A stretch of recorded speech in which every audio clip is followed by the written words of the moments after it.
अष्टावक्र गीता में एक बहुत महत्वपूर्ण अवधारणा है और वो है साक्षी भाव।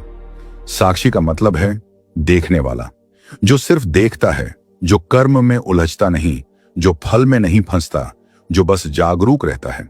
अष्टावक्र कहते हैं, जब तुम साक्षी बन जाते हो तो न तुम करता रहते हो न भोगता, और जब न करता हो न भोगता तो फिर कर्म का बंधन भी नहीं रहता। ये बात सुनने में अजीब लगती है, क्योंकि हम सोचते हैं कि अगर कर्म नहीं करूंगा तो जिंदगी कैसे चलेगी।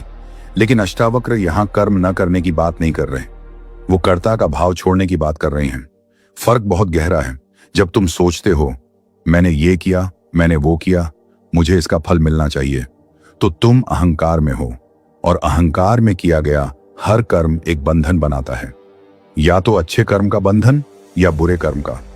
लेकिन जब तुम सोचते हो जो हो रहा है, मैं सिर्फ उपकरण हूं, मेरे द्वारा जो होना था वो हो रहा है, तो तुम साक्षी में हो, और साक्षी में किया गया कर्म भले ही बाहर से वही दिखे, अंदर से बंधन नहीं बनाता।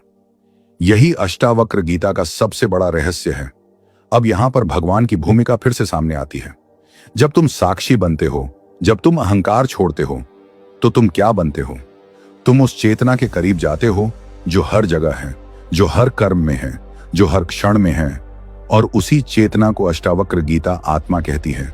कोई परमात्मा कहता है, कोई ब्रह्म कहता है, कोई भगवान कहता है।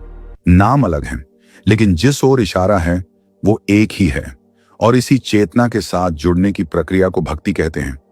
इसी चेतना के नियमों को कर्म कहते हैं, और इसी चेतना को जानना ज्ञान है। तो अब सवाल का जवाब देते हैं सीधे, बिना घुमाए। अगर कर्म ही असली न्यायाधीश है तो भगवान की क्या जरूरत? जवाब है कर्म नियम है, भगवान नियम के पीछे की चेतना है। कर्म बताता है कि क्या होगा, भगवान तय करता है कि क्यों होगा। कर्म फल देता है, भगवान अर्थ देता है। बिना भगवान के कर्म सिर्फ एक अंधा नियम है, एक मशीन जो चलती रहती है बिना किसी उद्देश्य के। और बिना कर्म के भगवान सिर्फ एक कल्पना है, एक अच्छा विचार जिसका जिंदगी में कोई प्रभाव नहीं। दोनों मिलते हैं तभी जिंदगी को एक दिशा मिलती है, एक अर्थ मिलता है। लेकिन अब एक और सवाल जो शायद तुम्हारे मन में अब भी है, अगर भगवान हर जगह है, हर कर्म में है, हर चेतना में है, तो फिर बुराई कहां से आती है? अगर भगवान ही सब कुछ है तो क्या बुराई भी भगवान की ही रचना है? यह सवाल बहुत पुराना है, और इसका जवाब अष्टावक्र गीता बहुत अनोखे ढंग से देती है। वो कहती है, बुराई का अस्तित्व अज्ञान में है।